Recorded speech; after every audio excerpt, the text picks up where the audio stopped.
Hello friends, मेरा नाम कुणाल है and welcome back to my channel. तो कैसे हैं आप लोग? होप सो बहुत अच्छे होंगे और आप लोगों की पढ़ाई बहुत अच्छी चल रही होगी। और CBT 2 में ज़्यादा दिन नहीं है, आपका लगभग 2 महीने का टाइम है आपके पास, मतलब 60 डेज आपके पास है। तो इन 60 डेज का कैसे यूटिलाइज करना है, ठीक है, तो वो मैं आपको इस वीडियो में बताऊंगा। तो जो पहली बार मेरे वीडियो को देख रहे हैं, चैनल को सब्सक्राइब कर ले, वीडियो को लाइक कर दें और दोस्तों के साथ ज़्यादा से ज़्यादा हो सके तो शेयर करें। मैं ऐसे ही आप लोग के लिए क्वालिटी कंटेंट लेके आता रहता हूँ। तो चलिए बिना टाइम वेस्ट किए हुए वीडियो का शुरुआत करते हैं। तो और मेरा पहला जो है टॉपिक वो आपका रहेगा कि मिनिमम कितना मार्क्स स्कोर किया जाए, मिनिमम कितना मार्क्स स्कोर करें, मिनिमम मार्क्स, ठीक है, CBT 2 में कि कोई भी एक पोस्ट मिल जाए। मिनिमम मार्क्स है आपको, अगर अब अच्छा पोस्ट चाहिए, C1 कैटेगरी का पोस्ट चाहिए, तो उससे ज्यादा आपको एफर्ट लगाना पड़ेगा। तो मिनिमम मार्क्स होगा civil, electrical, mechanical and electronics, ठीक है, मेजर यही ब्रांचेस हैं। तो सिविल में आपको कम से कम मिनिमम मार्क्स, आपका मिनिमम मार्क्स कम से कम तो 85 टू 90 के बीच में रहना चाहिए, ठीक है, तब जाके अच्छा पोस्ट आपको आराम से मिल जाएगा और सेफ फील करोगे। 85 टू 90 आउट ऑफ 150, 150 में 85 to 90 is not a big deal. आप अगर मेहनत करोगे तो आराम से आ जाएगा, ठीक है। अगर इलेक्ट्रिकल है, इलेक्ट्रिकल प्लस इलेक्ट्रॉनिक्स है आप, तो कम से कम आप ट्राई करेंगे कि 105 प्लस हो, 105 प्लस हो, क्योंकि इलेक्ट्रिकल और मैकेनिकल, इलेक्ट्रिकल और इलेक्ट्रॉनिक्स में नंबर जो है वो थोड़ा सा हाई जाता है, ठीक है, हाई जाता है। इस कारण से आपका जो स्कोर होना चाहिए 105 आउट ऑफ 150 होना चाहिए, ठीक है।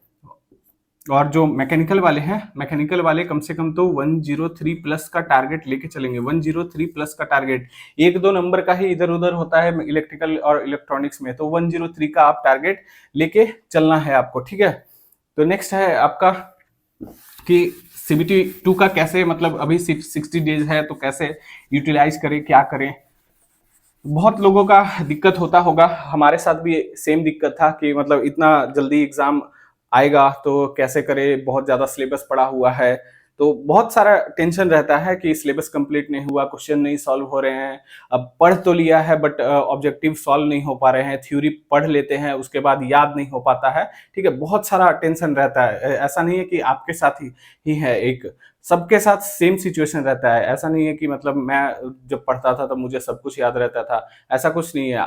मैं जिस स्टेज में था वो आप स्टेज में हो, सेम सेम सिचुएशन था। जो मुझे समझ में आता था, पढ़ता था, एक बार में नहीं समझ में आया, दूसरे बार पढ़ता था, ठीक है, चीजों को भूल जाते हैं, बहुत ऑब्जेक्टिव नहीं सॉल्व होते हैं, कितना भी 100% भी सिलेबस कंप्लीट कर ले बट ऑब्जेक्टिव नहीं सॉल्व होता है। तो क्यों ऐसा होता है स्टूडेंट के साथ? तो सबसे पहले तो आपका जो भी सिलेबस है, तो एक तो आप इसका डायरेक्ट डायरेक्ट आप क्वेश्चंस करने लगते हैं, क्वेश्चंस करने लगते हैं। आपको टॉपिक्स के बारे में नॉलेज जब तक नहीं होगा तो डायरेक्ट क्वेश्चंस करेंगे तो वो 50% अटेम्प्ट कर पाएंगे, ठीक है, 50% अटेम्प्ट कर पाएंगे, बट 50% के लिए आपको थ्योरी नॉलेज होना चाहिए, सिलेबस का नॉलेज होना चाहिए, टॉपिक का नॉलेज होना चाहिए, ठीक है।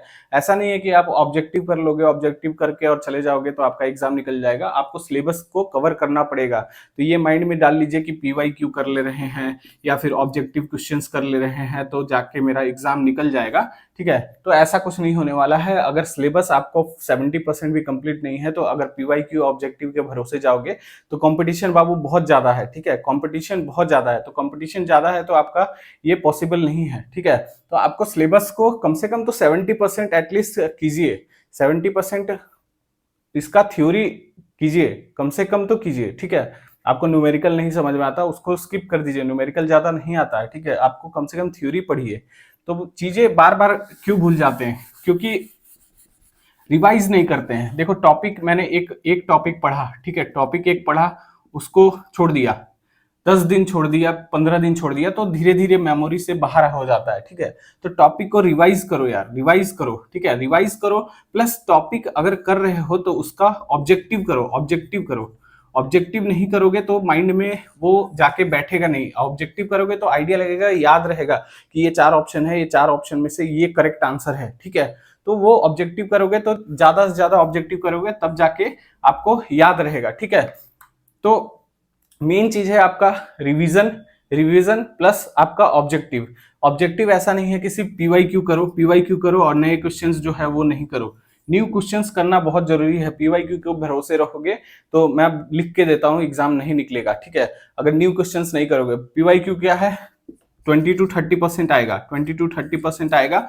न्यू क्वेश्चंस 60 to 70% वेटेज रहेगा, ठीक है। तो 60 to 70% अगर कवर नहीं करोगे, 20-30% के भरोसे जाओगे तो बिल्कुल भी आपका एग्जाम नहीं निकलने वाला है, ठीक है। तो ये चीज सबके साथ होता है। ज्यादा से ज्यादा हो सके तो आप अगर टॉपिक नहीं भी कर रहे हैं, मान लेते हैं कि आप का बैकग्राउंड थोड़ा सा वीक है टेक्निकल का, तो आप कम से कम ऑब्जेक्टिव कीजिए जितना ज्यादा हो सके। डेली कम से कम एक तो टारगेट आपका होना चाहिए, डेली टारगेट कम से कम होना चाहिए कि टेक्निकल का कम से कम इरिस्पेक्टिव ऑफ ब्रांच, कोई भी ब्रांच हो, कम से कम तो 300 से 400 आप ऑब्जेक्टिव लगा लो यार। वन लाइनर लगाने में कोई टाइम ज्यादा नहीं लगता, वन लाइनर लगाने में आपका टाइम ज्यादा नहीं लगता है। 400 क्वेश्चन तो मैं 2-3 घंटे में ही लगा दूं, ठीक है।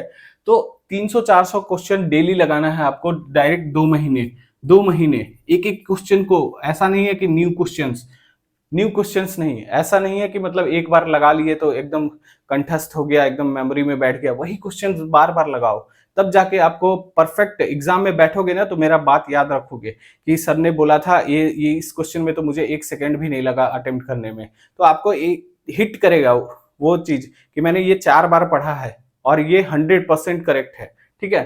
तो वो चीज करो। कम से कम 300 से 400 क्वेश्चन डेली करो, डेली कम से कम 300 से 400 क्वेश्चन। एक एक टॉपिक उठा लो, कोई भी टॉपिक उठा लो, ठीक है, उसका थोड़ा सा रिवीजन कर लो और उसका ऑब्जेक्टिव करो। ऑब्जेक्टिव अगर नहीं कर रहे हो बाबू, ऑब्जेक्टिव नहीं कर रहे हो तो बिल्कुल भी एग्जाम नहीं निकलने वाला। थ्योरी के भरोसे अगर पढ़ रहे हो, खाली पढ़ रहे हो, तो बिल्कुल भी एग्जाम नहीं निकलने वाला। अब ऑब्जेक्टिव करना ही पड़ेगा आपको। मेन तो आपको ऑब्जेक्टिव का ही खेला है, एग्जाम में ऑब्जेक्टिव ही पूछेगा, तो आपको ऑब्जेक्टिव करना ही करना है, ठीक है। तो 300 से 400 डेली, और नॉन टेक वाला कम से कम तो 100 करो, नॉन टेक वाला कम से कम 100 डेली करो, ठीक है।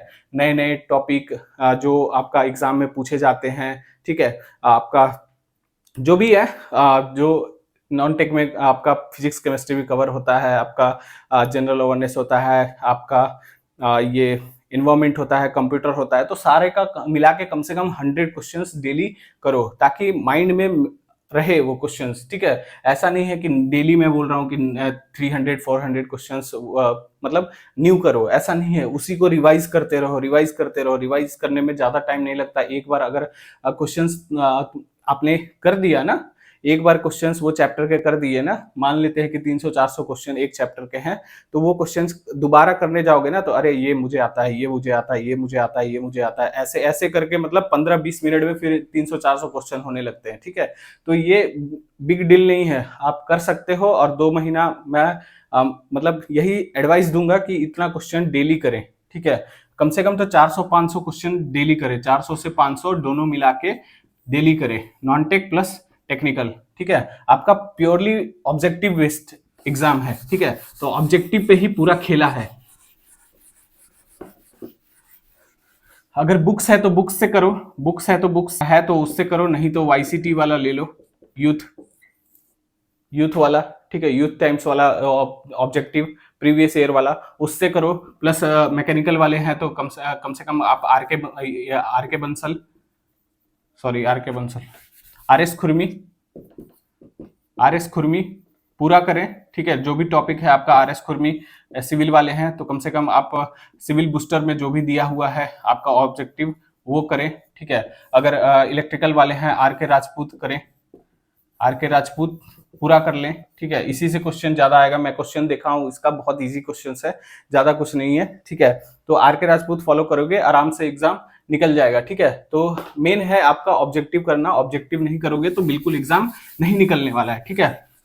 और टेस्ट सीरीज क्या है, टेस्ट सीरीज अभी से लगाना स्टार्ट कर दो। जितना भी आपका सिलेबस कंप्लीट हुआ है टॉपिक वाइज लगाओ, सब्जेक्ट वाइज लगाओ, ठीक है। अगर सब्जेक्ट वाइज लगाते हो तो कम से कम 20 क्वेश्चंस अगर एक सब्जेक्ट में आ रहे हैं तो कम से कम तो आपका मार्क्स जो है वो 12 to 14 मार्क्स आना चाहिए अभी, ठीक है। 12 to 14 मार्क्स आना चाहिए आउट ऑफ 20। अगर फुल मॉक लगा रहे हो तो कम से कम तो आपका अभी 2 महीना बचा हुआ है, इसलिए मैं बता रहा हूं कि अभी कम से कम तो आपका 85 प्लस आना चाहिए, मैकेनिकल इलेक्ट्रिकल, मैकेनिकल और इलेक्ट्रिकल, ठीक है, तभी जाके मैं जानूंगा कि आपका 50-60% सिलेबस कंप्लीट है, ठीक है। सिविल वाला हो गया तो कम से कम तो उसको 65 प्लस अभी स्कोर आना चाहिए, ठीक है।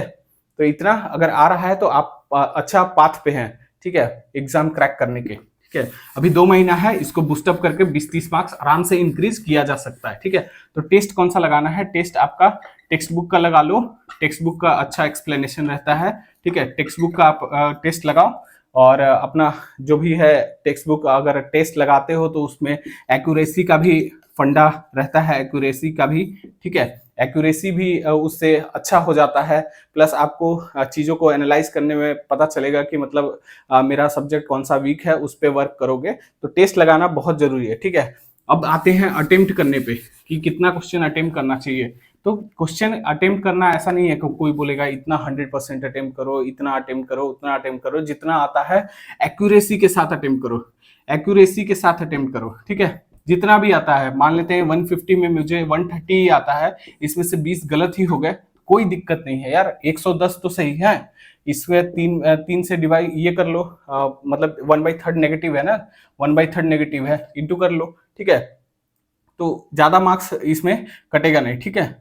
तो इसमें कम से कम 103 के आसपास आपका स्कोर आ जाएगा, तो 103 is a very good score, ठीक है।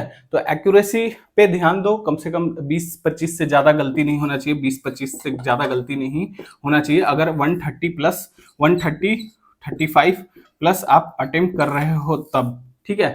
तो स्टार्टिंग में क्या था, अगले वीडियो में मैं बताऊंगा कि मेरा जो टेस्ट में था वो कितना नंबर आता था और कैसे मैंने ज्यादा मतलब इम्प्रूव किया था, किन किन टॉपिक पे मुझे वर्क करना था, ठीक है। तो वो सब मैंने मतलब जो भी है वो मैंने फॉलो किया था, जो रूटीन फॉलो किया था वो सब मैं नेक्स्ट वीडियो में बताऊंगा, ठीक है। अभी आपको क्या करना है, आपको डेली आपको ऑब्जेक्टिव करो, ऑब्जेक्टिव करो,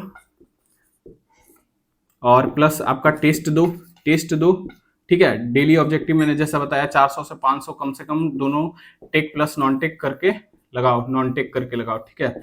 इसमें कम से कम आपको मार्क्स आने चाहिए, टेक और नॉन टेक मिला के एनालाइज करोगे तो टेक प्लस नॉन टेक, तो नॉन टेक में कम से कम आपको, अगर नॉन टेक अच्छा नहीं है, ठीक है, आपका नॉन टेक अच्छा नहीं है, फिर भी आपका कम से कम तो 30 मार्क्स आना ही चाहिए, ठीक है। 30 मार्क्स आउट ऑफ 50 मार्क्स आना चाहिए, तभी जाके मैं मानूंगा कि आपका ठीक ठाक है नॉन टेक। कम से कम तो 30 आना चाहिए आउट ऑफ 50। और टेक्निकल में कितना आना चाहिए, टेक्निकल में कम से कम तो 75 आपको स्कोर करना है आउट ऑफ 100, ठीक है। ये नेगेटिव निकाल के है, ये नेगेटिव निकाल के है, नेगेटिव हटा के मैं बता रहा हूँ 75, इलेक्ट्रिकल, मैकेनिकल, ये इलेक्ट्रॉनिक्स, ठीक है, इन तीनों को 75 और इससे 10 नंबर 65, 60 to 65 भी अगर सिविल वाले लाते हैं तो इज इनफ, ठीक है। तो 75 कम से कम टारगेट रखो कि इतना आना चाहिए, और इसमें 30 कम से कम आना चाहिए, तब जाके 105 बनेगा और सेफ रहोगे, ठीक है। तो नेक्स्ट वीडियो में मैं बताऊंगा आपका टाइम मैनेजमेंट ये सब मैंने कैसे किया था, ठीक है। तब तक ये आप इस पे अमल करो, अपना जो भी है ऑब्जेक्टिव है, जहां से भी आप कर रहे हो उस पर ज्यादा वर्क करो, ठीक है। पीवाईक्यू भी करो, ऐसा नहीं है पीवाईक्यू नहीं करना है, पीवाईक्यू भी करो, बट पहले नए क्वेश्चंस करो, उसके बाद जो टॉपिक पढ़ो, उसके बाद ये नए क्वेश्चंस करो, उसके बाद पीवाईक्यू पे जाओ, ठीक है। ऐसा नहीं कि टॉपिक पढ़ लिया डायरेक्ट पीवाईक्यू पे जा रहे हैं, पहले नए क्वेश्चंस करो, उसके बाद पीवाईक्यू पे जाओ, ठीक है। तब जाके पता चलेगा कि एग्जाम में कैसा क्वेश्चन आता है और मैं अटेम्प्ट कर पा रहा हूँ कि नहीं कर पा रहा हूँ, ठीक है। पहले ही पीवाईक्यू पे चले जाओगे तो फिर खुद देख लो यार, मेरा काम है एडवाइस देना, तो मैं जेन्युइन एडवाइस देता हूँ, ठीक है। तो आपको सबसे पहले थ्योरी कंप्लीट करना है, उसके बाद आपको क्वेश्चंस करने हैं थ्योरी से रिलेटेड, उसके बाद पीवाईक्यू करने हैं, उसके बाद टेस्ट पे जाना है, ठीक है।